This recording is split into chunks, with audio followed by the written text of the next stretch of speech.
This is Charles Johnson, national editor of Farm Journal and top producer magazines. I'm outside Memphis, Tennessee today at the National Cotton Council headquarters, talking with Mark Lang, the council's president and CEO. Mark, India and China are having a tremendous effect on the world's cotton industry right now. How do you see them impacting the decisions that our farmers here in the U.S. make? As the Chinese themselves have seen their own demand for cotton fall somewhat as a result of the economic situation the world faces, world consumers pulling back. In India, the situation we face there is the Indians have the equivalent of a 72-cent support price to producers, and as well a 5% export subsidy. So the result is the Indians are encouraging production far in excess of what they use in their own mills, and then turning around, pushing that excess product onto the market at a discounted price. So the result of both the world economic situation and the cotton policies of India and China, what we have is what I see is, for some time, an extended period of less than attractive prices for cotton relative to some of the competing crops. Yeah, India is also subsidizing fertilizer to its producers too, aren't they? That's right. They provide subsidized inputs as well as subsidizing a higher price for the output and providing an export subsidy to the merchants of Indian cotton.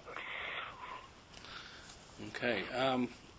Even though corn prices have come down from where they were at this point a year ago, and soybean prices have moderated somewhat as well, the ratio is still not good enough to entice cotton acres back.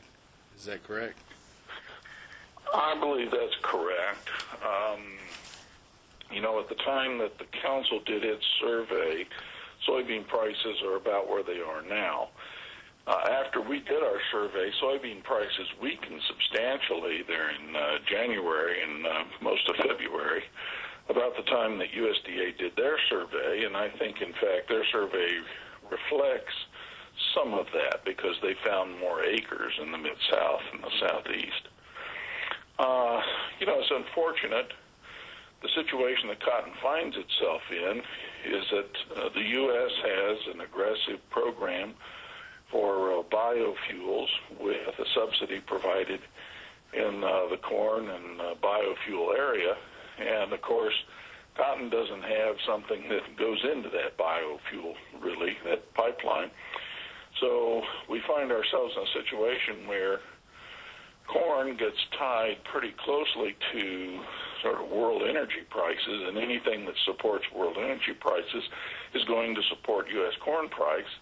Anything that supports U.S. corn price will at some point begin to support soybeans because you can't get too many acres pulled into corn and out of soybeans. So the infrastructure of these little towns like Itabena, Mississippi, and small towns like that, what's the impact of this decline in cotton acreage doing on them? I know that some gins are going out of business, but I think the economic impact extends far beyond just gins, doesn't it? Well, Charles, it goes way beyond. Mississippi State and Louisiana State University have looked at what's it take in terms of acres to replace a lost cotton acre, and generally find that it takes, a multiple of corn or soybean acres to replace a cotton acre when a cotton acre is lost, because the cotton acre just has so much more that goes on during the actual period of growing the plant, and then certainly much more post-harvest than what happens with corn and soybeans. And so in most cases, you're looking at, from the local employment, local activity, local opportunities, it's going to take 4, 5, 6, 7 acres of these other crops to replace 1 acre of cotton.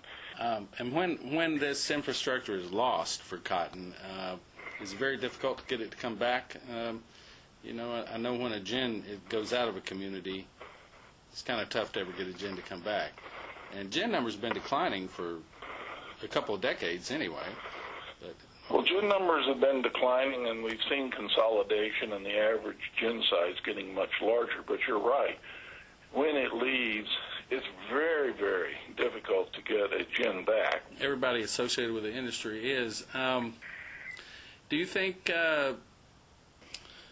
probably would take significantly higher cotton prices, maybe combined with some lower grain prices, I suppose? I'd say, yeah, a combination of some weakening of the grain and oilseed prices and some real strengthening in cotton. I don't know, cotton has to go to 80 cents, but it's going to have to push up there towards 70 or so before I think we're going to get the right mix of economic signals that would really warrant a producer's, making that kind of change.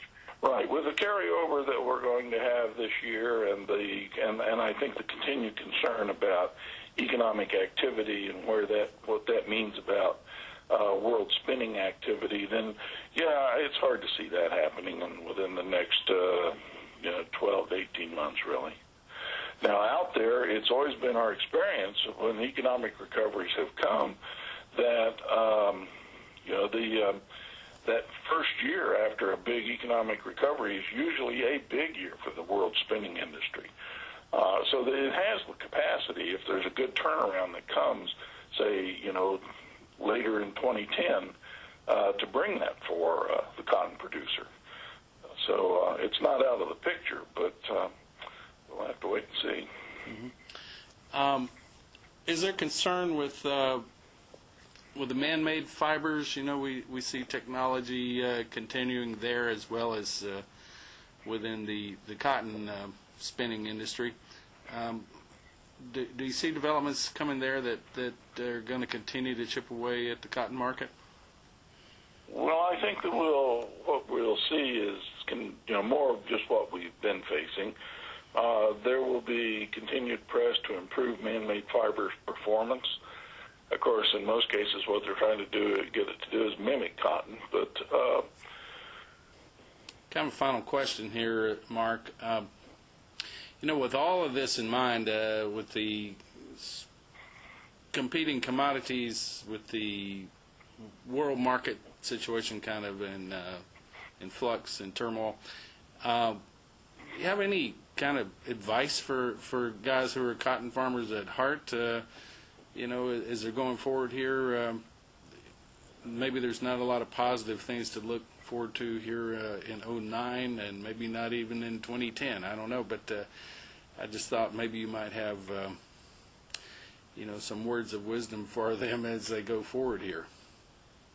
Well, I do think that we were successful, by and large, in the writing of the 2008 Farm Bill and now in its implementation to protect the benefits of most of our producers. And I think that for most of them, this is going to be a time when, belt tightening will get us through, and I think there will be a brighter day. I wish I could say that they'll see it by the time they start to sell their 2009 crop, but I don't believe that's the case. I do believe that for those cotton producers that stick with cotton, we'll be able to provide a combination of some return out of the market and some program benefits that will see them through while we're going through some tough times. This is Charles Johnson reporting from Memphis, Tennessee for the editors of Farm Journal and Top Producer magazines.